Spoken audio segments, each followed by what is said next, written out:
Lecture number 9. Welcome to the Engineering Economic course. We are going to see the lecture number 9. Lecture number 9 is in relation with the initial project screening methodologies. The main initial project screening methodology is the payback period. We are going to learn what is the most used and basic used technique for screening projects, for rejecting projects or accepting projects just watching certain numbers of this of any investment. So as usual, the recommended textbook is the Fundamentals of Engineering Economics of Chan S. Park from Tele-Educación. Let's explain what is a project screening method based on the payback period. So what is a initial project screening methods, as you see here, are simple methods commonly used to screen capital investment for initial evaluation. So what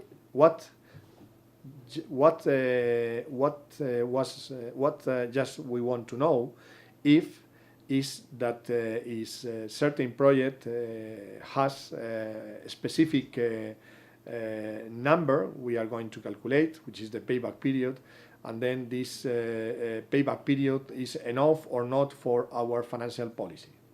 So those screening capital methodologies have all the same target, is to make an initial evaluation, and then you can develop a further evaluation. So the primary concern of investor in any investment project is to know if their money, the invested money in a project, is going to be recovered, their money, and also when. So is my money going to be recovered? When is going to be recovered? So that is the basic question any investor has. So for example, if one of us invest in any asset, a company or stock or in any kind of financial asset, we invest 1,000 euros today, and then we ask to the person who has sold this asset, we ask him or her, is he or she recovering his or her money? It's the basic. I am going to recover my money, and then the second one is when. So those are the basic questions. What happened with the screening methodologies? That they are basic, and then after the payback period analysis, a more sophisticated evaluation tool can be used, like a net present value we are going to see today. So we have here a diagram of the project screening using firms. So as we have explained it, engineering-based companies, they have a lot of projects. They are always thinking about new projects and assessing different projects. And then they need to filter, to identify from those end projects which of them are financially attractive. What we call financially attractive, because the company and every company has its own financial policies to approve or to reject projects. So that's the reason we use the project screening methodologies. So we have these different projects, all of them we have developed, this is the basic for all, developed their cash flows. So we have for every project its cash flow diagram, and then we apply a methodology for screening this project, and then what happened is that some projects are rejected. Some projects, for example, project 1 and project N, don't pass this project screening method. So we reject them. We will forget those projects. Other projects will be accepted in first time. I mean, because later we have to evaluate those project 2, project A, and project K We have a project pipeline of the firm, and then we will be using another more sophisticated methodology, and then we will submit those projects to the new to the following sophisticated methodology. But at least we have rejected some of the projects. The criteria, the main criteria used for screening, for project screening, is the payback methodology. What is the payback methodology? Payback is in simple words, is the period of time that this project is generating negative cash flows. And then, because this project is generating negative cash flows, what happens is that the stockholder, the shareholder, must put money in that project every period that the cash flow is negative, or alternatively they can go to the bank and ask for a debt. So this is not good for a company.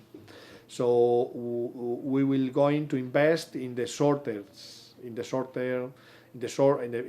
payback period, the smaller payback periods.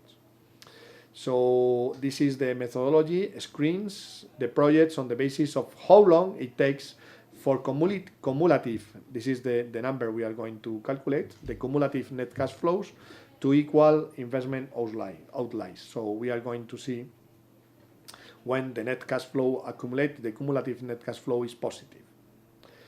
So how is it calculated? We have here the methodology. The payback period is calculated by adding the different cash flows for each year until this sum, this cumulative sum of the previous period cash flows is equal or greater than 0. So it means that in certain time the cumulative net cash flow is positive. So we have this time, and this time will be the payback period. What is the idea of the cumulative cash flows? Cash flows are equal to 0. When the cash flows exactly match or pay back the cash flows outflows, the cash outflows. So when the cash inflows match the cash outflows at this time, at this point, this is the payback period. So in that case, the invested money has been recovered. And then we are answering the basic question that an investor has. One, is recovering, I am going to recover my money? Yes, after the payback period. And then the second question is when I am going to recover my money. So you are going after the payback period. And then what is the rule? You know, do you remember we use here a project methodology? This is a rule.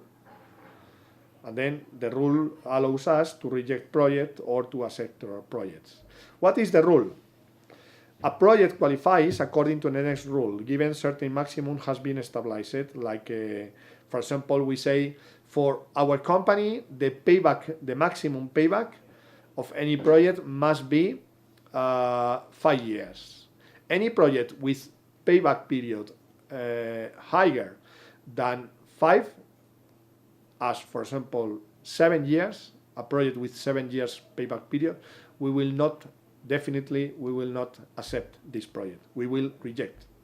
So as you see here in green color, if the payback period of this project is lower than the maximum payback period our company has set up, we will accept. Otherwise, if the payback period is higher than the maximum our company has set up, we will reject this project. So this is the criteria for merit of all the projects. Any question? Okay, let me put an example. This one, a telecom company uses the following pre-qualification investing rule before continuing any further project financial assessment. And this is written in a document, and the financial department has published this rule. any project with payback period higher than 4 years will be rejected. So this is a clear rule. Projects with lower payback period will continue further financial assessment with methodologies like net present value, discounted cash flow, and so on. So the payback period maximum for this company, the yellow, is 4 years. And the merit rule used in this firm is if the payback of any project is lower than 4 years, the financial department will accept the project. If the payback period of the project is higher than 4 years, the financial department will reject. So, for example, we are working in a project, and the project manager has asked us to calculate the payback period of project, and then we generate with the things we are going to learn now that the payback of two projects is the payback of project 1 is 5.5 years and the payback of project 2 is 3.2 years. Which project will be accepted or rejected? So as we have here, the payback period maximum is 4. This is the PB max. And then any project with PB lower than that will be accepted. And project with payback period higher than that will be rejected. So as we see here, the project 1, PB1 is 5.5. So 5.5 is here. This is project 1. And project 2 is 3.2. This is project 2. And then what will happen is that project 1 will be rejected because its payback period is 5.5, which is higher than 4. And project 2 will screen this initial screening rule. So project 2 will not be project 2 will be accepted for further analysis. Any question? Thank you, Ignacio. I see your comment, and Alejandra. Thank you. And this is the idea of payback methodologies. We know what is the rule, the merit rule, and then how do we calculate the payback period. Okay, so we have here the formula. There are different alternative payback methodologies. The first one is the payback period, and this methodology ignores the time value of money. It's quite basic, but its main drawback is that it ignores the time value of money. So to solve that and trying to improve the payback period, because payback period methodology is quite simple, and then if we want to keep using that basic and simple methodology, but we want to solve the drawback, what in certain time in the 50s arose is the discounted payback period, which is like the payback period. So you see here payback period, and then you introduce the time value of money in certain way. So you can calculate the discounted payback period. So it's a methodology that considers the time value of money of the different cash flows. But it keeps simple in the sense that you calculate the time where the discounted cash flows are positive, the cumulative. So coming back to the payback period, the basic methodology is to know when the cumulative cash flows, to know when. So we are looking for an index, a time period, a certain time period, where the cumulative net cash flows for the previous period than lower than key, the cumulative cash flows are positive. So this is the basic of payback period. What does the discounted payback period provide us? Is the same rule we see here. This is the cumulative, is finding the time period key that creates that the cumulative cash flows for the previous periods is higher than 0. But what we do is to take into account the time value of money. So we divide every cash flow, we divide by the conventional time value of money of the term 1 plus I to the key. So we are capitalizing every, excuse me, what are we doing? Dividing is not capitalized, we are discounting. So when you go from key to previous time, you are capitalizing, you are discounting. So this is discounting, and then you divide by 1 plus I to the k. Okay, so let's see some example. We have developed this example. Is an hypothetical example from Gestamp. Gestamp is the leader, one of the worldwide leader in car parts, working for the automotive industry. It's an Spanish company, well known and with lot of facilities in different parts of the world, and they work for many automobile companies. So this is Gestamp, and then the data are not real. It's just myself. I have developed this case, and Gestamp, it's, as I have said, is a world leader in metal components for the automotive industry. For example, they manufacture doors or different metal components of a car. And then they are planning to construct a new facility for manufacturing. In that case, this new facility will be devoted for manufacturing car doors for Audi, its main customer. And then they want to know if the investment project associated to this new facility deserves or not for the project, for the different merits that this company has in terms of approving or rejecting project. So the project manager, you have helped him or her, this case is her, the project manager and her team have developed the following cash flows of this new facility. And the lifetime of this new facility is 7 years, and then we have helped our project manager to develop these cash flows. We see here the CAPEX, 250 million euros in year 0.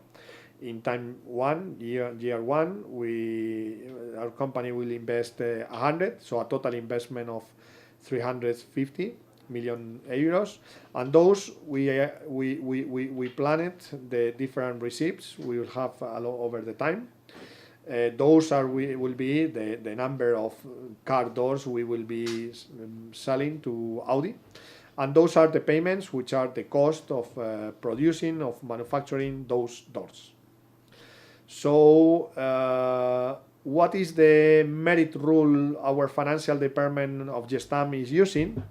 They say us that they will continue further project financial analysis only in the case of any project has a payback period lower than 4 years. So if we are asked to answer this question, should Gestamp invest in this project or not? What do you think?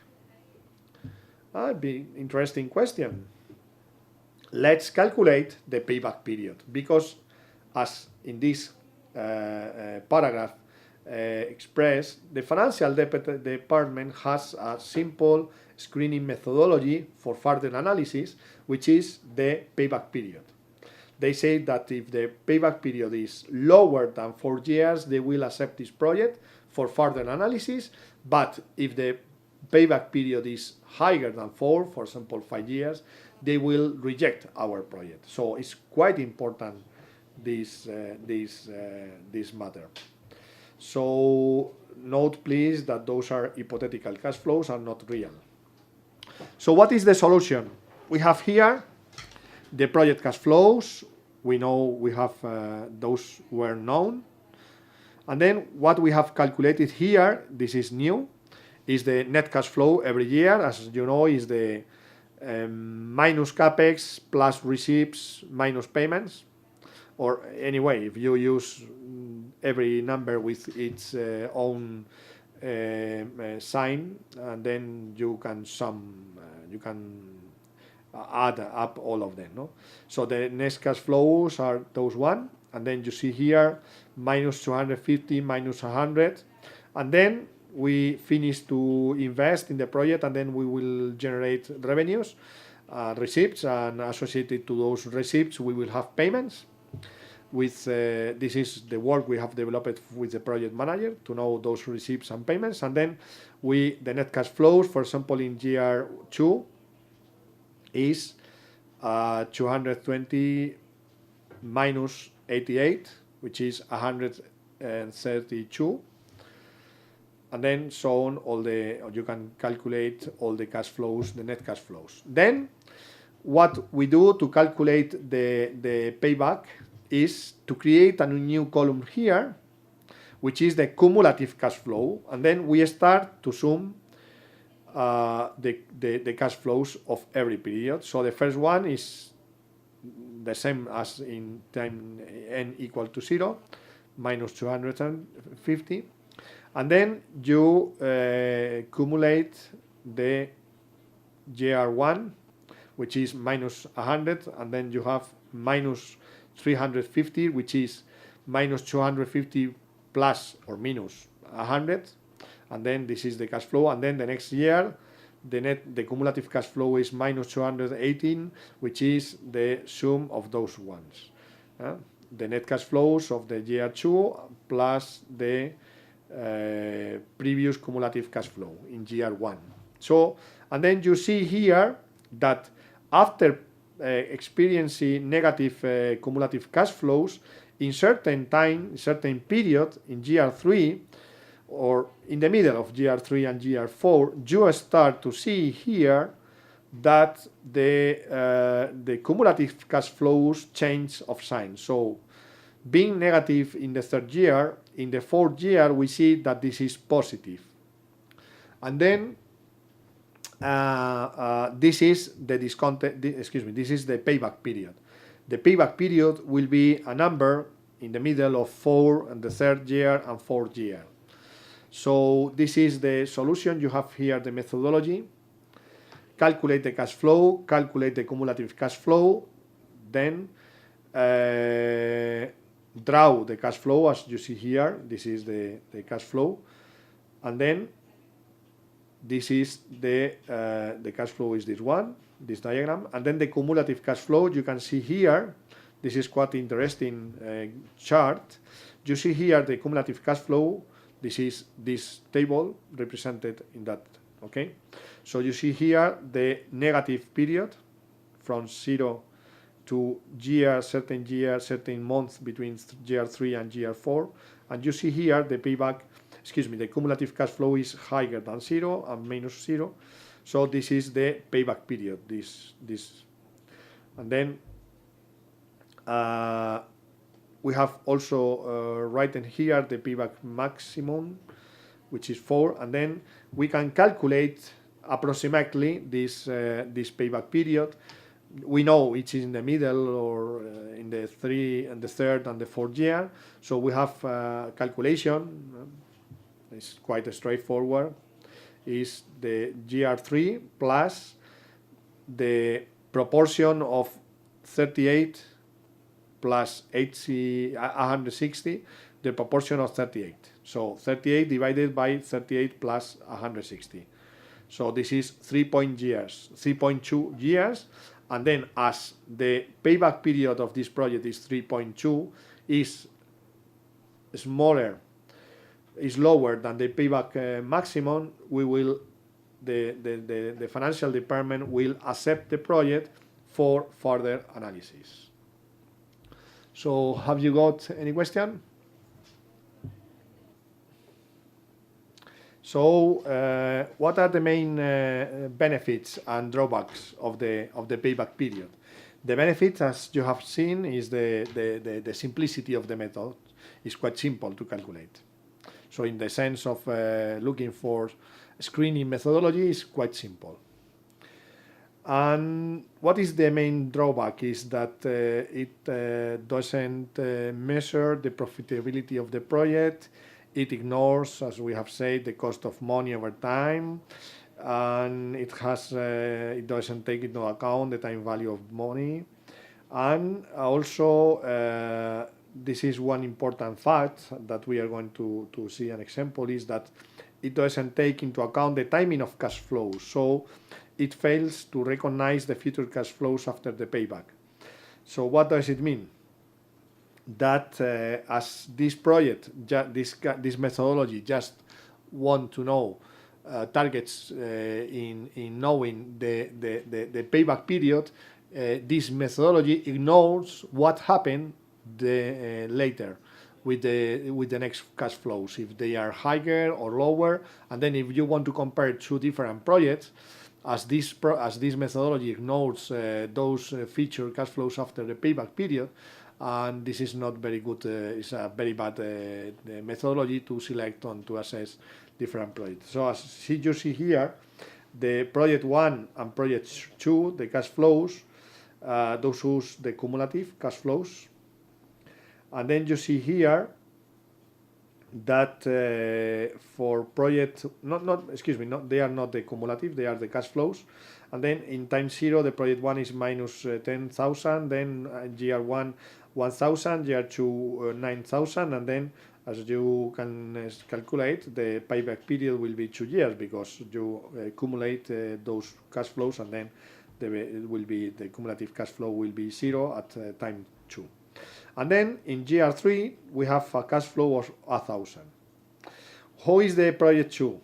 In the first years, it has the same minus 10,000, but instead of having 1,000 as the project 1 has, the project 2 in year 1 has 9,000, and in year 2, instead of having 9,000 as the project 1, we have 1,000.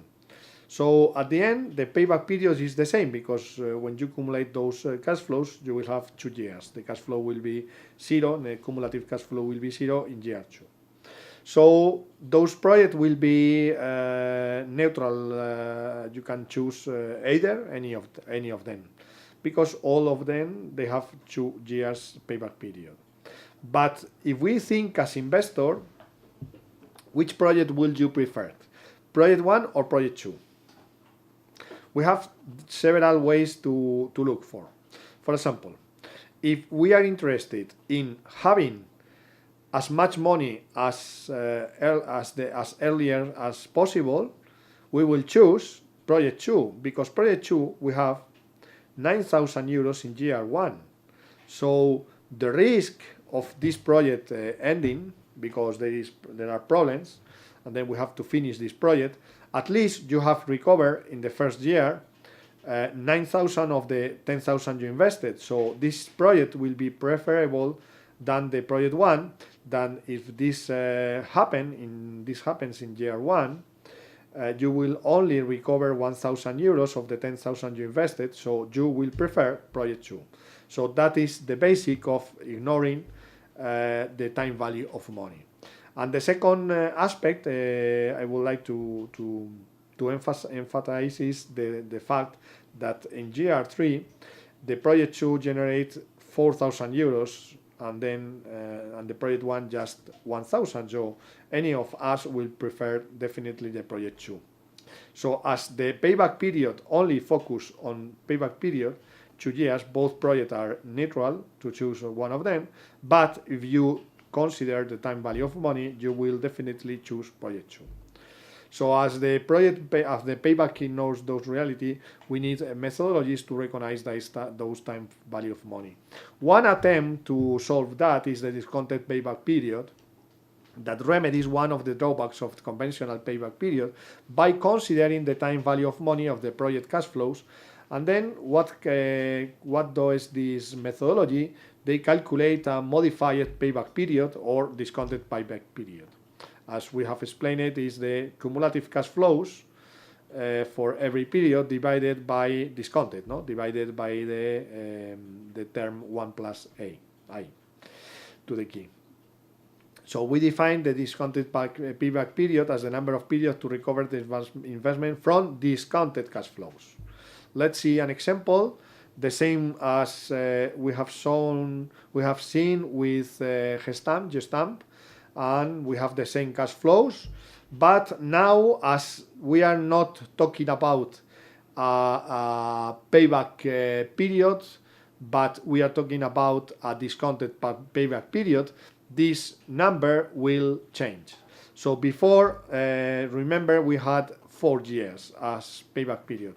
And now, as discounted payback period is more restrictive, the financial department has chosen 3 years as the payback maximum period, discounted payback period maximum. So we have here the same table. This is the projected cash flow we have done. We calculate the cash flow for every year. We calculate then for every cash flow the discounted cash flow. So what are we doing? For example, with cash flow in year 2 is equal to 132. The discounted cash flow of year 2, let me write here, discounted cash flow of year 2 is equal to the cash flow of year 2 divided by 1 plus the interest rate, the cost of capital, to the power of 2. So we are discounting, we are dividing by this term, 1 plus I to the 2 second power. So as you see here, all those amounts of the cash flows when we discount are lower than the undiscounted amount. So we have here the discounted cash flow, and then we do the same that we did in the payback period. We calculate the cumulative cash flows. So we will be assuming in diagonal like that, and then having this for every year, and then okay. So as you see here, also the time, the payback period or discounted payback period is when the cumulative discounted cash flow is positive, and then it occurs again in the middle of year 3 and year 4. We see here the change from minus 82 to 84. So this point we see here in the cumulative discounted cash flow, and then we can estimate the discounted cash flow as before. This one is 3 years plus the same, 82 plus divided by 82 plus 84 is 74. So this is 3.5 years. So the discounted back period, payback period, has increased to 3.5 from the payback period of 3.2 before. So as you see here, as we are discounted every cash flow, this will imply that the full amount, the cumulative amount, will be reduced because we are dividing by 1 plus I. So the discounted payback period always is lower than the payback period. So the payback period was 3.5, and now the discounted payback period is 3.2.